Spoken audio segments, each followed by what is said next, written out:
பாஸ்கா காலத்தின் 3ஆம் வாரம், வியாழக்கிழமை. திருத்தூதர் பணிகள் அதிகாரம் 8, இறைவசனங்கள் 26 முதல் 40 முடிய. அந்நாட்களில் ஆண்டவரின் தூதர் பிலிப்பிடம், நீ எழுந்து எருசலேமில் இருந்து காசாவுக்கு செல்லும் வழியாக தெற்கு நோக்கி போ என்றார். அது ஒரு பாலை நிலப்பாதை. பிலிப்பு அவ்வாறே புறப்பட்டு போனார். அப்போது எத்தியோப்பிய அரச அலுவலர் ஒருவர் எருசலேம் சென்று கடவுளை வணங்கிவிட்டு திரும்பிச் சென்று கொண்டிருந்தார். அவர் ஓர் அலி, எத்தியோப்பிய அரசியான கந்தகி நிதியமைச்சர். அவர் தமது தேரில் அமர்ந்து எசேயாவின் இறைவாக்கு நூலை படித்துக் கொண்டிருந்தார். தூய ஆவியார் பிலிப்பிடம், நீ அந்த தேரை நெருங்கிச் சென்று அதனோடு கூடவே போ என்றார். பிலிப்பு ஓடிச் சென்று அவர் எசேயாவின் இறைவாக்கு நூலை வாசிப்பதை கேட்டு, நீர் வாசிப்பதின் பொருள் உமக்கு தெரிகின்றதா என்று கேட்டார். அதற்கு அவர், யாராவது விளக்கி காட்டாவிட்டால் எவ்வாறு என்னால் தெரிந்து கொள்ள முடியும் என்று கூறி தேரில் ஏறி தன்னோடு அமருமாறு பிலிப்பை அழைத்தார். அவர் வாசித்துக் கொண்டிருந்த மறைநூல் பகுதி பின்வருமாறு: அடிப்பதற்கு இழுத்துச் செல்லப்பட்ட ஆட்டுக்குட்டி போலும், ரோமம் கத்தரிப்போன் முன்னிலையில் கத்தாத செம்மறி போலும் அவர் தம் வாயை திறவாதிருந்தார். தாழ்வுற்ற நிலையில் அவருக்கு நீதி வழங்கப்படவில்லை. அவருடைய தலைமுறையை பற்றி எடுத்துரைப்பவன் யார்? ஏனெனில் அவருடைய உயிர்தான் எடுக்கப்பட்டு விட்டதே. அவர் பிலிப்பிடம், இறைவாக்கினர் யாரை குறித்து இதை கூறுகிறார்? தம்மை குறித்தா அல்லது மற்றொருவரை குறித்தா? தயவு செய்து கூறுவீரா என்று கேட்டார்.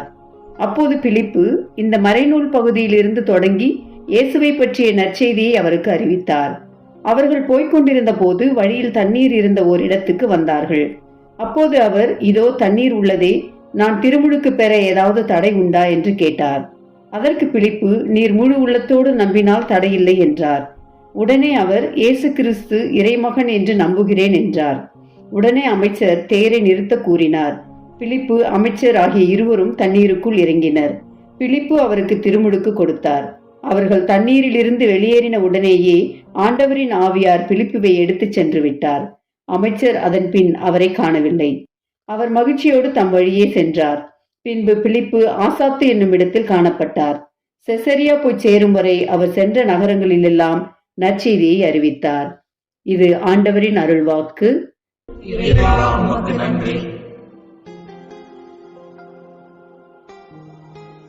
நற்செய்தி வாசகம். யோவான் எழுதிய நற்செய்தியிலிருந்து வாசகம். அதிகாரம் 6, வசனங்கள் 44 51 முடிய. அக்காலத்தில் இயேசு யூதர்களை பார்த்து கூறியது, என்னை அனுப்பிய தந்தை ஈர்த்தாலொழிய எவரும் என்னிடம் வர இயலாது. என்னிடம் வருபவரை நானும் இறுதி நாளில் உயிர்த்தெழச் செய்வேன்.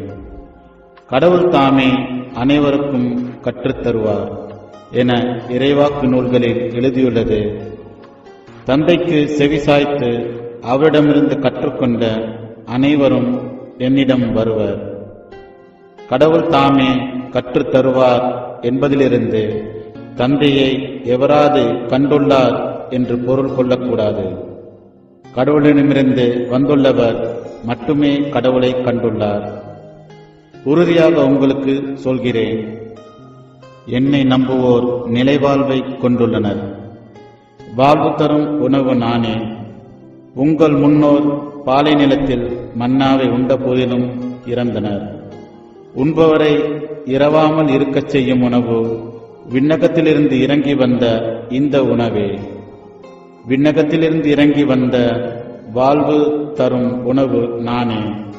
இந்த உணவை எவராது உண்டால் அவர் என்றுமே வாழ்வார்.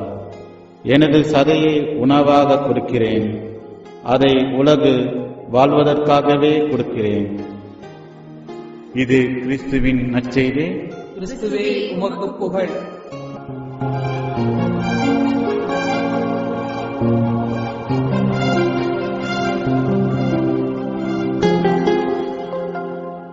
அன்புக்குரியவர்களே, லூக்கா நற்செய்தியின் தொடர்ச்சியாகவும் அந்நற்செய்தியின் 2ஆம் பகுதியாகவும் கருதப்படுவது திருத்தூதர் பணி. காரணம், இவ்விரண்டு நூல்களுக்கும் ஆசிரியர் ஒருவர்தான் என்பது நமக்கு தெரியும். லூக்காவின் 2வது நூல் திருத்தூதர் பணிகள் என்ற தலைப்பை பெற்றிருந்தாலும் அந்நூலில் 12 திருத்தூதர்களின் பணிகளை பற்றி நாம் அதிகம் வாசிப்பதில்லை. இன்னும் சொல்லப்போனால் பேதுரு மற்றும் யோவான் ஆகியோரின் பணிகளை பற்றி மட்டுமே ஒரு சில பிரிவுகளில் வாசிக்கின்றோம். இந்நூலின் அதிகமான பகுதி பவுல் மற்றும் பர்னபா ஆகியோரின் பணிகள் பற்றியும், மேலும் ஒரு சில பிரிவுகள் திருத்தொண்டர்களான ஸ்தேவான் மற்றும் பிலிப்பு ஆகியோரின் பணிகளை பற்றியும் பேசுகின்றன. இதிலிருந்து நமக்கு கிடைக்கக்கூடிய செய்தி, திருத்தூதர்கள் என்றால் இயேசுவால் தேர்ந்தெடுக்கப்பட்ட 12 மட்டுமல்ல. இயேசுவின் நற்செய்தியை போதிக்கும் அனைவருமே திருத்தூதர்கள் தான். பேதுருவின் பணியும் பவுலின் பணியும் எவ்வளவு தாக்கத்தை விளைவிக்கக்கூடியனவாக இருந்தனவோ அதே அளவிற்கு தாக்கத்தை விளைவிக்கக்கூடியதாக இருந்தது திருத்தொண்டர்களின் பணி. ஸ்தேவான் தன் மறைசாட்சிய சாவு வழியாக பவுலை திருச்சபைக்கு பெற்றுத் தந்தார். அதேபோல பிலிப்பு ஒரு உயர் பதவியில் இருந்த அன்னகரை இயேசுவின் பால் வென்றெடுப்பதை இன்றைய முதல் வாசகத்தில் பார்க்கின்றோம். கிறிஸ்துவின் மீதான நம்பிக்கை நம்மில் எத்தகைய மாற்றத்தை ஏற்படுத்த வேண்டும் என்பதை இன்றைய முதல் வாசகம் நமக்கு எடுத்துரைக்கிறது. அங்கு நாம் சந்திக்கின்ற அரச அலுவலர் உயர் பதவியில் இருந்தாலும் அவரது வாழ்வானது ஒரு நிறைவற்ற வாழ்வாக, மகிழ்ச்சியற்ற வாழ்வாக இருந்திருக்கக்கூடும் என்பதை நம்மால் யூகிக்க முடிகின்றது. லூக்கா கொடுக்கும் 3 அடையாளங்கள் இதை உறுதிப்படுத்துகின்றன. முதலாவதாக, அவர் ஒரு பாலை நில பாதையில் பயணம் செய்ததாக வாசிக்கின்றோம்.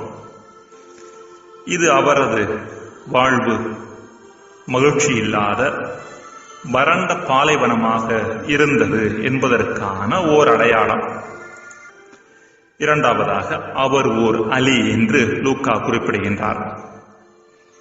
மூன்றாவது பாலினம் என்ற சமூக அந்தஸ்து கொடுக்கப்பட்டு ஏராளமான விழிப்புணர்வு பரப்பப்பட்டு வரும் இக்காலத்திலும் கூட நம் சமூகம் இப்படிப்பட்டவர்களை எவ்வளவு இழிவாகவும் தரக்குறைவாகவும் பார்க்கிறது என்பது நாம் அறியாதது அல்ல. அப்படியானால் 2000 ஆண்டுகளுக்கு முன்பு அவர்களின் சமூக நிலைமை என்னவாக இருந்திருக்கும் என்பதை நம்மால் எளிதாக யூகித்துக் கொள்ள முடிகின்றது.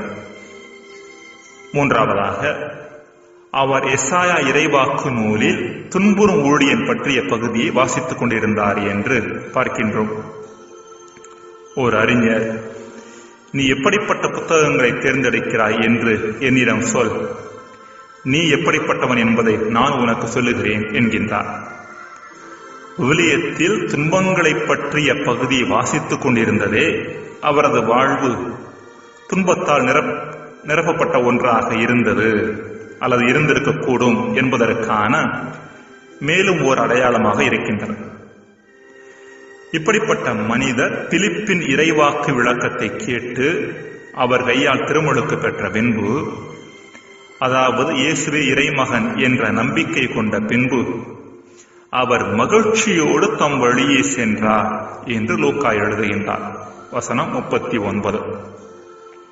பிரியமானவர்களே, இயேசுவில் நம்பிக்கை கொள்ளும் போது நம் புறச்சூழ்நிலை அதிகமாக மாறாமல் இருக்கலாம். ஆனால் நம் அகச்சூழ்நிலை அதிகமாக மாறிவிடுகிறது. அதாவது இறைவன் என் சார்பாக எனக்காக இருக்கின்றார், என்னை அன்பு செய்கின்றார், என்னை ஏற்றுக்கொள்ளுகின்றார் என்ற மனப்பக்குவமே இந்த அகச்சூழ்நிலை. இந்த மனப்பக்குவத்தை தருவதுதான் உண்மையான நம்பிக்கை. இத்தகைய நம்பிக்கை நம் வாழ்வின் மகிழ்ச்சியின் அளவில் நிச்சய மாற்றத்தை கொண்டு வரும் என்பது முற்றிலும் உண்மை. ஜெபம். இறைவா, உம்மீது நாங்கள் கொள்ளும் நம்பிக்கை எம் வாழ்வின் மகிழ்ச்சியை நாள்தோறும் உயர்த்துகின்ற உயிருள்ள நம்பிக்கையாக இருப்பதாக. ஆமென்.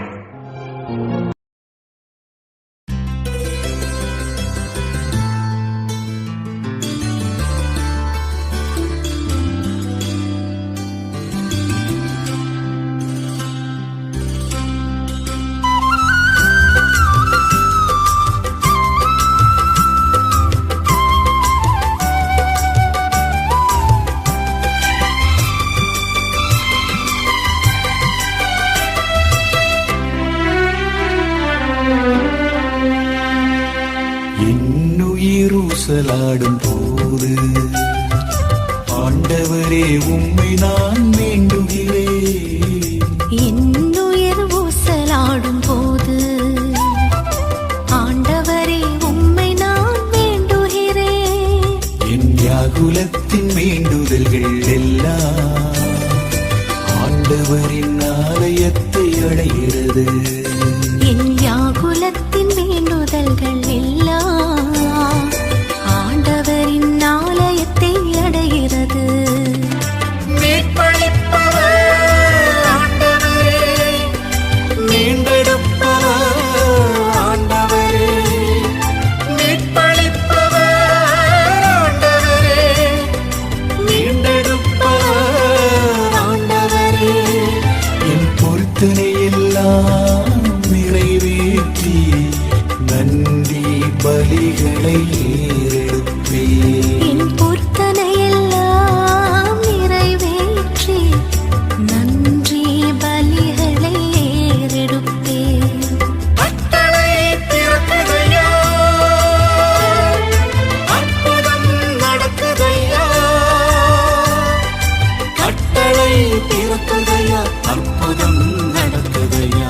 என்னுயிர் ஊசலாடும் போது ஆண்டவரே உம்மை நான் வேண்டுகிறேன். என் வியாகுலத்தின் வேண்டுதல்கள் எல்லாம் ஆண்டவரின் ஆலயத்தை அடைகிறது.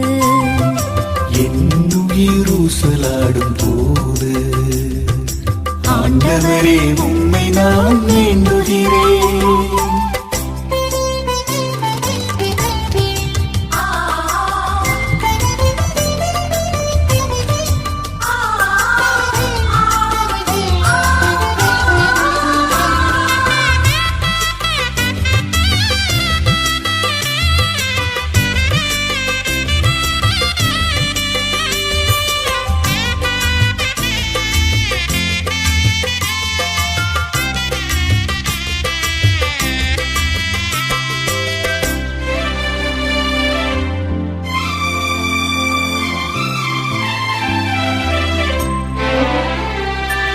பாவங்களில் அழிந்து போகும் தருணத்தில் பரிகார பலியாகி வாழ்வழிக்கிறேன்.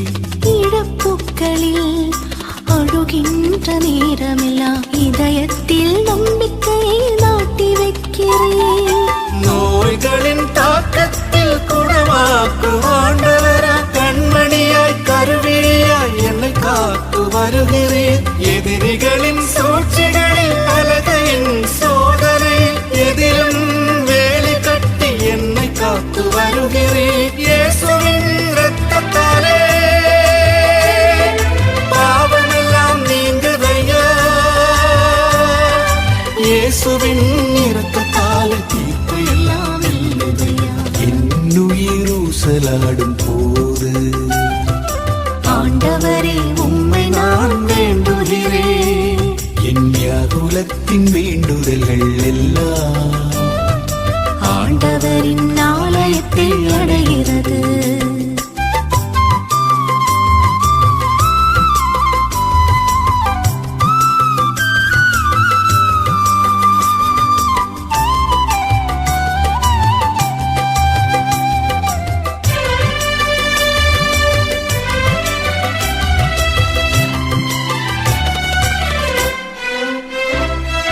கிறிஸ்து இயேசு கொண்டிருந்த மனநிலையை வாழ்வாக்கி வழியாக்கி பலியாக்க உடனிருக்கிறேன். என் தேவைகள் எல்லாம் தம் ஒப்பற்ற செல்வம் கொண்டு என் கடவுள் கிறிஸ்து வழி நிறைவு செய்கிறார். கிறிஸ்துவை பற்றிய அறிவை பெரும் பொருட்டு அனைத்தையுமே நான் இழப்பாக கருதுகிறேன். கிறிஸ்துவை ஆதாயமாக்கிக் கொள்ளும் பொருட்டு எல்லாவற்றையும் நான் குப்பையாக கருதுகிறேன். கவலைகள் மாறுதையா, கண்ணீரெல்லாம் மறையுதையா. கவலைகள் மாறுதையா, கண்ணீரெல்லாம் மறையுதையா. என்னுயிர் ஊசலாடும்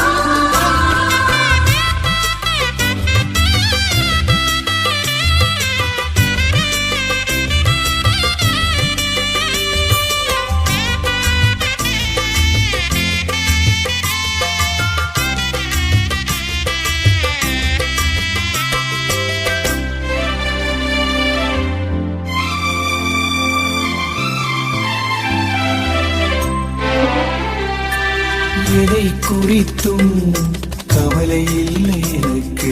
நன்றியோடு விண்ணப்பத்தை சமர்ப்பிக்கின்றேன். என் மீட்பரோ உயிரோடு வாழ்கிறார், இம்மண்ணிலே ஒரு நாள் வந்திடுவார். எப்பொழுதும் மகிழ்ச்சியும் இடைவிடாத ஜபமும், என்ன நடந்தாலும் நன்றியோடு வாழ்கிறேன். என் நிலையிலும் எந்த சூழலிலும் மன நிறைவிலே தொண்டாற்றி வாழ்கின்றேன். வாழ்வது நானல்ல, இயேசு என்னில் வாழ்கின்றார். வாழ்வது நானல்ல, இயேசு என்னில் வாழ்கின்றார். என்னுயிர் ஊசலாடும் போது ஆண்டவரே உம்மை நான் வேண்டுகிறேன். என் வியாகுலத்தின் வேண்டுதல்கள் எல்லாம் ஆண்டவரின் ஆலயத்தில் அடைகிறது. என்னுயிர் ஊசலாடும் போது ஆண்டவரே உம்மை நான் வேண்டுகிறேன்.